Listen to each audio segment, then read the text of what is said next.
नमस्कार दोस्तों, स्वागत है आपका हमारे चैनल पे। आशा है कि जो पिछला वाला वीडियो था वो आपको पसंद आया होगा। आज हम इस वीडियो में बात करेंगे इंडियन गवर्नमेंट के फाइनेंसेस के बारे में। कहां से इंडियन गवर्नमेंट जो है वो अपना पैसा कमाती है, कौन से इनकम स्ट्रीम्स है इंडियन गवर्नमेंट के, और ये जो कमाया हुआ पैसा है इंडियन गवर्नमेंट कहां कहां पे खर्च करती है। पूरे इंडियन गवर्नमेंट फाइनेंस का डिटेल स्ट्रक्चर आज हम इस वीडियो में देखेंगे। वीडियो शुरू करने से पहले मैं आपको बता दूं कि इस साल का जो यूनियन बजट है वो 1 फरवरी 2025 को आने वाला है। सबसे पहली बात, क्या आपको मालूम है कि इंडियन गवर्नमेंट कहां से पैसा कमाती है? तो सबसे पहले हम जान लेते हैं कि कौन से ऐसे स्ट्रीम्स है जहां से इंडियन गवर्नमेंट को पैसा आता है। सबसे पहला स्ट्रीम है कॉर्पोरेट टैक्स। कंपनी के प्रॉफिट से कंपनी से टैक्स वसूल किया जाता है और वहां से इंडियन गवर्नमेंट को पैसा आता है। अभी पहले हम जान लेते हैं कि कहां से इंडियन गवर्नमेंट को पैसा आता है, फिर किधर से कितना पैसा आता है उसके बारे में भी हम डिटेल में बात करेंगे। अभी सेकंड स्ट्रीम ऑफ इनकम जो गवर्नमेंट की है वो है इनकम टैक्स। जो इनकम गवर्नमेंट इंडिया के लोगों से वसूलती है उनके इनकम पर। फिर गवर्नमेंट जो है एक्साइज ड्यूटी से और कस्टम ड्यूटी से भी पैसा कमाती है। जीएसटी, जिसे गुड्स एंड सर्विस टैक्स कहा जाता है, जो एक इनडायरेक्ट टैक्स है, वहां से भी इंडियन गवर्नमेंट अच्छा खासा पैसा कमाती है। कॉर्पोरेट टैक्स और इनकम टैक्स जो है वो डायरेक्ट टैक्स के अंडर आता है और ये जो जीएसटी है वो इनडायरेक्ट टैक्स के अंडर आता है। नॉन टैक्स रिसिप्ट से भी इंडियन गवर्नमेंट को पैसा आता है। नॉन टैक्स रिसिप्ट यानी ऐसा इनकम जो टैक्स से ना आया हो, किसी गवर्नमेंट कंपनी के डिविडेंड्स के थ्रू आया हो या फिर डिसइन्वेस्टमेंट्स के थ्रू आया हो, उसे नॉन टैक्स रिसिप्ट कहते हैं। गवर्नमेंट कंपनी जो बड़े बड़े डिविडेंड्स देती है उससे गवर्नमेंट को भी पैसा मिलता है डिविडेंड्स के थ्रू, और उस पैसे का यूज गवर्नमेंट अपना काम करने के लिए यूज करती है। सो ये सारे कुछ इंपॉर्टेंट स्ट्रीम्स है जहां से इंडियन गवर्नमेंट जो है वो पैसा कमाती है। अभी अगर देखा जाए गवर्नमेंट का FY 24-25 का जो एस्टिमेटेड एक्सपेंडिचर है वो अराउंड 48,20,512 करोड़ रुपीस का होने वाला है। FY 23-24 में हमने ये जो सारे स्ट्रीम्स डिस्कस किए, इससे गवर्नमेंट के पास 27,88,872 करोड़ रुपीस जमा हुए, जिसमें से अराउंड 23,26,000 करोड़ रुपीस जो है वो टैक्स में से जमा हुए, और ऑलमोस्ट जो 4 लाख करोड़ के आसपास का इनकम जो है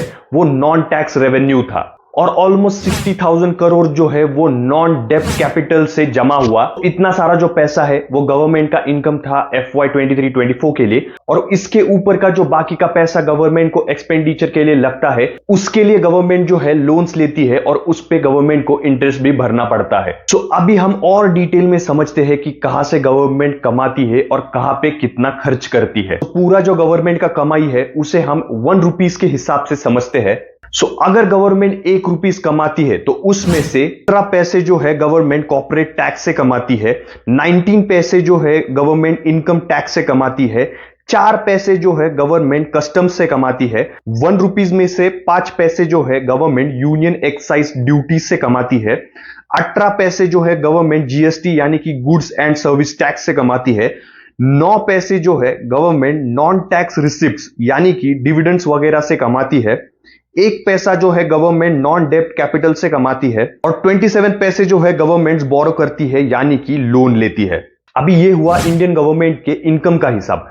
अभी हम जानते हैं कि इंडियन गवर्नमेंट जो है कहां पे कितना खर्च करती है। FY 24-25 का बजट एस्टिमेशन गवर्नमेंट ने 48,20,512 करोड़ रुपीस का लगाया है। इतना पैसा जो है गवर्नमेंट कहां कहां पे खर्च करने वाली है हम 1 रुपए के हिसाब से देखते हैं। 1 रुपीस अगर गवर्नमेंट खर्चा करती है उसमें से 16 पैसे जो है गवर्नमेंट सेंट्रल सेक्टर स्कीम यानी कि कैपिटल एक्सपेंडिचर में जाता है, 19 पैसे जो है गवर्नमेंट ने लोन लिया है उसके इंटरेस्ट पेमेंट में जाता है, 8 पैसे जो है डिफेंस पर खर्च होते हैं, 6 पैसे जो है सब्सिडीज यानी कि गवर्नमेंट की तरफ से लोगों को जो मदद की जाती है उसमें खर्च होते हैं, 9 पैसे finance commission and other transfer यानी जो लोकल गवर्नमेंट या बॉडीज को पैसा दिए जाते हैं, किसी डिजास्टर या मदद के समय दिए जाते हैं उसका पैसा, 91 पैसे स्टेट का टैक्स और ड्यूटीज का शेयर होता है, 4 पैसे पेंशन्स देने में खर्च होते हैं, 9 पैसे अदर एक्सपेंडिचर्स में खर्च होते हैं, और 8 पैसे सेंट्रल स्पॉन्सर स्कीम्स में खर्च होते हैं। इस तरीके से इंडियन गवर्नमेंट जो है अपना पैसा खर्च करती है। अगर इंडिया को सही से अपना ग्रोथ या डिफेंस करना है तो उसे अपना कैपेक्स यानी कि कैपिटल एक्सपेंडिचर और डिफेंस बजट बढ़ाना होगा, क्योंकि आने वाले समय में जो गवर्नमेंट का इनकम इंक्रीज होगा वो सिर्फ कैपिटल एक्सपेंडिचर से ही इंक्रीज हो सकता है। जो पैसा कैपिटल एक्सपेंडिचर एक्सपेंडिचर में खर्च होता है वहां से ही गवर्नमेंट का इनकम बढ़ता है और ज्यादा रिटर्न्स गवर्नमेंट को आते हैं। बाकी का पैसा है वो देश चलाने में और देश के लोगों को सपोर्ट करने में खर्च हो जाता है, जो कि इंपॉर्टेंट है। लेकिन सेंट्रल और स्टेट गवर्नमेंट जो कैपिटल एक्सपेंडिचर करती है उनसे ही उनकी ग्रोथ होती है। सो आपको क्या लगता है, हमारी गवर्नमेंट जो ये हमारे पैसों का यूज कर रही है, क्या वो ठीक तरीके से हमारे पैसों का यूज कर पा रही है? अगर आप चाहते तो कौन सी ऐसी चीज है जो इसमें से चेंज करना चाहते हैं, हमें कमेंट्स में लिख के जरूर बताइएगा। आपकी क्या राय है इसके बारे में, हमें कमेंट्स में लिख के जरूर बताइएगा।